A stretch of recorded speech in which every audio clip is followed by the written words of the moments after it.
Ислам дини баңгизатты толугу менен арам кылган жана андан катуу кайтарган.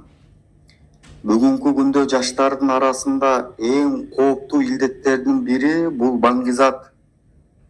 Көчөдө же интернет аркылуу дөң, анаша деген сыяктуу мына ушундай сөздөрдү көп угуп калабыз. Чындыгында бул баңгизат, наша, тамеки, насвай сыяктуу нерселер бүгүнкү күндө коомду, жаштарды жана үй бүлөлөрдү иштен бузуп жатат. Кээ бир жаштар бир жолу аракет кылсам эч нерсе болбойт деп ойлошот. Бирок бул чоң жаңылыштык. Бир жолу аракет кылуу келечекке болгон чоң коркунучтун башаты. Ислам дини баңгизатты, дөң, анаша сыяктуу акылды өзгөрткөн баңгизаттарды жана ден соолукка зыян алып келген тамеки менен насвайды толугу менен арам кылган.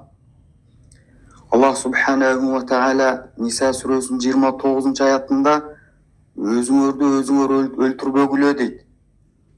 Бул адамдын ден соолугуна зыян алып келет. Тамеки, насвай, наша, дөң, анаша булардын баары ден соолукту талкалап адамды өлүмгө алып бара турган нерсе. Ошондой эле пайгамбарыбыз саллаллаху алейхи ва саллям имам Муслим чыгарган хадисте акыл эсти мас кылган ар бир нерсе арактын өкүмүндө. Ал эми акыл эсти мас кылган ар бир нерсе бул арам деп айткан. Акылды жаап койгон, мас кылган нерсенин баары арам.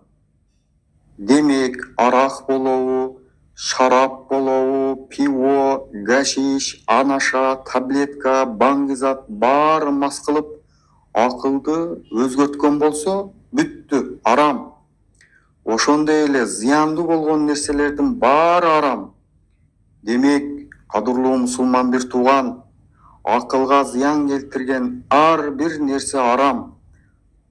Арак кантип арам болсо, баңгизат андан да жаман. Анткени арак убактылуу гана мас кылса, баңгизат акыл менен жүрөктү биротоло талкалап бузуп жок кылат. Баңгизаттын зыяны өтө көп. Ошол зыяндардан кээ бирин санап айта турган болсок, биринчиден ден соолукка зыян, мээге, жүрөккө, боорго жана бүт организмге оор залал келтирет. Экинчиден акыл эсти бузуп талкалап жок кылат. Адам туура ойлоно албай калат. Ишине, үй бүлөсүнө көңүл бура албай калат. Үчүнчүдөн үй бүлөнү кыйратат. Ата эне менен карым катнаш бузулат. Келечектеги никеге да чоң тоскоол болот. Наша чегип жүргөн, ошол наша менен алектенип жүргөн адам бул үй бүлөсү менен дагы тынч жашай албайт. Балдары оорулуу төрөлөт. Төртүнчүдөн коомго зыян, кылмыштуулук, уурулук, зордук, зомбулук, баңгизаттан улам күчөйүп атат. Бешинчиден ал адам эч качан ибадат кыла албайт. Эч качан бир намаз окуп, Куран окуп, ибадаттын даамын тата албайт. Ошондуктан кадырлуу мусулман бир тууган, сенин жашооң Аллах берген чоң аманат. Өзүңдү бактысыздыкка кептеп, өлүмгө өзүңдү түртпө. Жан дүйнөңдү кыйнава. Сени күтүп турган улуу максаттар, үй бүлөңдүн, ата энеңдин үмүтү, коомдун ишеними бар. Ошол нерсени талкалаба, ошол нерсени талкалап жок кылып албагын. Баңгизаттан кач. Эгер айланаңда ошого чакыргандар болсо, алардан алыста. Чыныгы дос сага зыян алып келген нерсеге чакырбайт.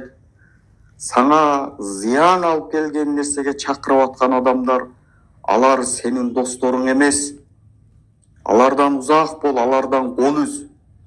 Баңгизат акылды жана ден соолукту ууланткан, акырындап жок кылуучу бул бир уу. Ислам ага катуу тыюу салган. Ар бирибиз өзүбүздү жана жакындарыбызды сактап, жаш муунду бул баледен коргоого алыбыздын жетишинче аракет кылып калуубуз керек.